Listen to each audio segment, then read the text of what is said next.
The morning sun cast soft light through the tinted windows of Oak Ridge Mental Health Center, a place that smelled faintly of antiseptic and stale coffee. Everything felt routine.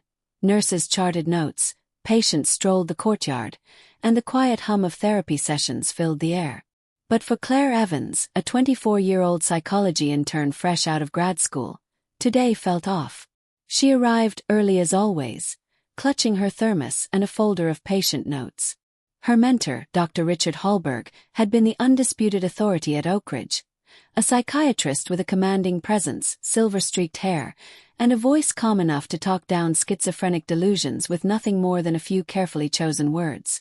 He was brilliant, intimidating, methodical, and punctual, almost obsessively so.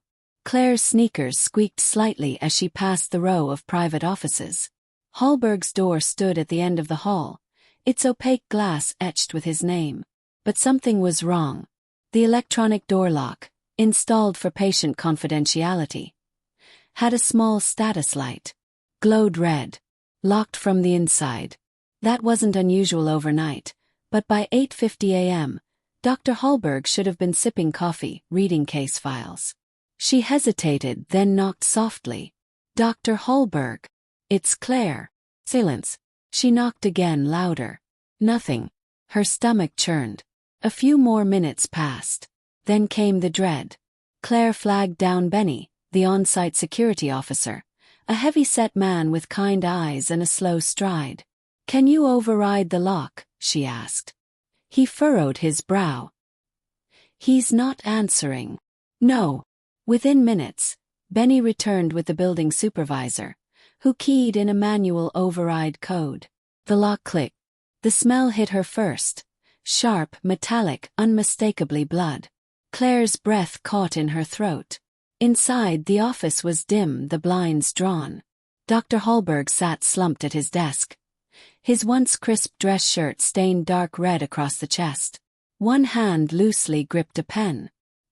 His lifeless eyes stared blankly ahead, mouth slightly open as if frozen mid-sentence. Blood had pooled beneath the chair. Claire's heart pounded as her eyes darted around the room. The window was shut. No shattered glass. No gun. No visible weapon at all. On the desk sat a single sheet of paper, half written in Dr. Hallberg's tidy cursive. "The patient always returns to the origin of fear." The police were called. Yellow tape went up. Questions swirled. Detective Ryan Mallory was the first on the scene. Mid-40s, clean-cut, but with the perpetual look of someone tired of everything. His team photographed the room, bagged the note, and scoured the area. "Gunshot wound to the chest," one officer confirmed. "But no gun. Maybe tossed out," another offered. "No broken glass," Mallory replied. "No open windows. Locked from the inside." "Suicide," a young officer guessed. Mallory gave a dry chuckle. "People don't shoot themselves in the chest and then hide the gun. This is either the worst magic trick I've ever seen or a staged job." But despite the strange circumstances, the detective's tone grew more dismissive as the day wore on. No signs of forced entry. No signs of struggle. The coroner suggested the shot came from close range. By 6 p.m., Mallory gave his verdict to the staff. "Suicide," he declared. "Maybe a mental breakdown. The guy treated violent patients for decades. It messes with your head." Claire stood quietly at the edge of the hallway, disbelief tightening in her chest. She wanted to speak up. Wanted to tell them that Dr. Hallberg wasn't someone who'd crumble. That he had a routine. He kept everything in its place. He once told her, "Order reflects the mind. If the room's chaotic, so is the thinking." His desk had been perfectly arranged. Files alphabetized. Pens aligned. His watch was still on his wrist, ticking away calmly as if time hadn't just stopped for him. And then there was the note. That cryptic sentence. "The patient always returns to the origin of fear." Sounded like a clue. Message. Not a farewell. Claire stayed late that night. After the investigators cleared out, she sat alone in the break room, staring at the vending machine's glow. Dr. Hallberg had once told her that he kept backup copies of every session he recorded, even ones he wasn't required to. She made her way quietly to his office, now cold and still under the glare of flickering overhead lights. Inside, she searched behind books, under drawers, tapping paneling like she was in a spy movie. At last, behind a framed painting on the wall, she found it, a small safe. She didn't have the code, but she remembered something. Weeks earlier, Hallberg had asked her to observe a session and retrieve a specific file from the archive. The code he gave her then had stuck in her head. His daughter's birth date. She punched it in. Blick. Inside were several flash drives, each labeled by patient initials and dates. Claire hesitated, then pocketed the ones from the past 2 months. Back in her dorm room, she plugged the first into her laptop. A folder opened. Patient ID JL. Date, April 5th. She clicked play. Dr. Hallberg's voice. Calm, steady. Do you remember what happened that night, Jonah? A second voice replied.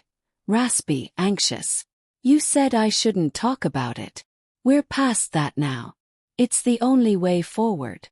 Claire listened, eyes wide as Jonah Lister, a patient she vaguely recalled seeing once in the waiting room, began recounting something deeply disturbing. A childhood memory that spiraled into violence. Repressed guilt. Rage. Hallucinations. In the background, a faint tapping noise repeated, barely audible. Claire adjusted her headphones, leaning in. Her blood ran cold. It was the same pattern she had heard when she knocked on Hallberg's office door that morning. He was trying to signal. Claire couldn't sleep. The tap-tap signal haunted her like an unanswered question, echoing in her ears long after she paused the audio. It wasn't a coincidence. Dr. Hallberg had been trying to communicate in his final moments, not with words but with rhythm. She replayed the recording. 3 beats. Morse code. A code from therapy. She scribbled it down on a notepad, circling the pattern. It didn't fit Morse exactly, but it felt intentional, like a breadcrumb left behind by a mind that knew it was about to be silenced. She glanced back at the recording. Jonah Lister. Male mid-30s. Schizophrenia diagnosis but mild. High-functioning. Former teacher. The kind of patient who knew how to act perfectly normal. Until he didn't. Claire opened Hallberg's archived notes on Jonah. She hadn't paid much attention to him before. There were dozens of patients, and most were under other doctors' care. But Hallberg had handwritten notes beside Jonah's file, separate from the typed ones. Patient displays increasing disassociation with reality. Claims memories aren't memories. Potential delusion or suppressed trauma manifesting through projection. Another note underlined twice. Patient fixated on locked spaces. Claire sat back in her chair. That couldn't be random. She pulled up the other flash drives. Most had similar session recordings. Quiet conversations, layers of emotion, buried pain. But one stood out. Patient ID. JL. April 17th. 2 days before Hallberg's death. She hit play. Jonah's voice was calm this time. Come. I figured it out, he said. Where it all started. Hallberg. Where what started, Jonah? Jonah. The loop. You know. The one that keeps me coming back. You said I needed to find the origin. I found it. Was. A chilling silence. I used to think it was the basement, Jonah continued. But it wasn't. It was her room. Locked from the inside. Just like you said. You see. You were right.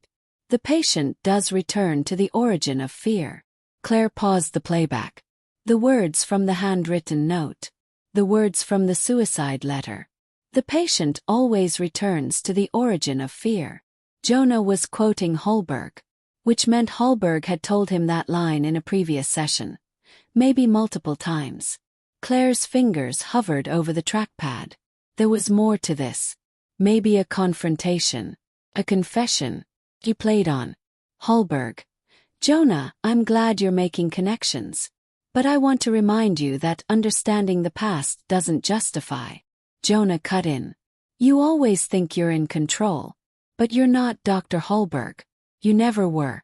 You think locked doors mean safety, but all they do is make fear echo louder. A sharp click in the audio. Claire leaned forward. What was that? Another sound, faint but there. Like a latch. Chair scraping. And then. Hallberg. Jonah, I need you to sit back down. Jonah. Too late for that. Static. The file ended there. Abruptly. Like something had been deleted or cut short. Claire felt her skin prickle. She had just listened to the final conversation between Hallberg and the man who, she was now certain, killed him. But the police had already closed the case. Suicide. End of file. Claire wasn't a detective. She was an intern. A nobody in the grand hierarchy of mental health professionals. But she couldn't walk away. Not now. She needed more. The next morning, Claire arrived early at Oak Ridge, flashing her badge and pretending nothing was wrong. She stopped by the front desk, where Lydia, the admin, was sipping tea and flipping through a magazine. Hey Lydia, Claire said casually. I was wondering, do you know if Jonah Lister is still on the schedule this week? Lydia glanced at the computer. Lister. No, he hasn't checked in since last Friday. Claire's heart sank. You think he transferred out? She asked. Nope. No discharge notice, no paperwork. Just no show. Lydia shrugged. Happens sometimes with outpatients. They disappear and come back when they feel like it. Claire nodded, trying to look unfazed, but her thoughts were racing. If Jonah had killed Hallberg, he wouldn't come back. And if he did, it wouldn't be for therapy. Later that afternoon, Claire visited Dr. Hallberg's office under the guise of helping with case file reorganization. The police had taken most of the evidence, but the room had been reopened to staff. She looked around slowly. Desk, the bookshelf, chairs, and the painting, slightly crooked now after she'd opened the safe behind it the night before. She closed the blinds and sat in the chair Jonah likely used during that last session. From this angle she could see the whole room. The desk in front. The small side table where Hallberg kept tea and tissues. The wall behind him. Nothing looked out of place. Except the vent. It was low to the ground behind the desk. Claire got on her knees and peered inside. A faint gleam caught her eye. Reaching in, she pulled out a small, dusty object. Compact black pistol. Her breath caught in her throat. The missing gun. She grabbed a tissue, careful not to smudge any prints, and wrapped it carefully before slipping it into her bag. This was it. This was proof. The gun hadn't vanished. It had been hidden. Someone planted it. Later that night, she took a walk through Jonah Lister's public records. There wasn't much. Just a teaching license, an old arrest for disorderly conduct years back. But something odd popped up. A zoning document for a property outside town. An inherited house. The kind of place people forget exists. Claire stared at the screen. The origin of fear. Jonah's childhood home. She knew what she had to do. The sky had turned a bruised gray by the time Claire pulled off the rural road and onto a gravel path half swallowed by weeds. Her GPS had lost signal 10 minutes ago, but she didn't need it anymore. The house stood ahead, aged, crooked, and utterly silent. Jonah Lister's childhood home. She stepped out of her car, her breath visible in the cool evening air. The place looked abandoned. Shutters hung askew, the paint was flaking like old bark, and a single swing in the front yard swayed slightly in the breeze, groaning on its rusted chain. Claire hesitated. If Jonah was here, this could be dangerous. But she didn't come all this way to turn back. She needed answers. Proof that Hallberg hadn't taken his own life. That the locked room wasn't a puzzle, but a message. She approached the front porch. The door was slightly ajar. Her heart thudded as she nudged it open. The inside was worse. Dust thick in the air, wallpaper peeling in long curls. Everything smelled of mildew and forgotten time. But there were signs of recent life. An old kettle on the stove, a blanket on the couch, fresh ashes in the fireplace. He was here. Claire moved quietly, her phone flashlight illuminating corners of the room. She found a hallway lined with family photos, most with the faces scratched out. She paused in front of one that hadn't been touched. A young boy, maybe 10, stood beside a woman with cold, hollow eyes. Una. The further she walked, the more she felt it. This was the place Jonah feared. Not just because of what happened here, but because of what he remembered here. At the end of the hallway, a door. Her fingers trembled as she reached for the knob. The brass was cold, almost too cold. She tapped on it instinctively. Nothing. She tried the handle again. Still locked. But as she leaned closer, she noticed something carved into the wood, nearly invisible. I'm still here. Claire's breath caught. She remembered Jonah's words from the session. It wasn't the basement. It was her room. Locked from the inside. This was her room, his mother's.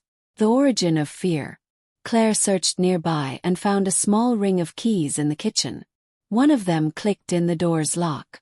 It creaked open slowly, revealing a cramped room with faded pink wallpaper and a single bed. Everything was perfectly preserved, eerily so. Dolls sat on a shelf. A perfume bottle glinted in the dim light. And on the nightstand a cassette recorder. Claire approached it slowly. There was a tape inside, labeled in shaky handwriting. Confession. She pressed play. The tape crackled, and Jonah's voice filled the room. Different now. Broken. If you're listening, it means I finally went back. I knew this day would come. I told Dr. Hallberg everything. I told him what she did. What I saw. How she locked herself in here and made me listen through the door for hours. Punishments, she said, were lessons in silence. His voice cracked. I told him how I started hearing her voice even after she died.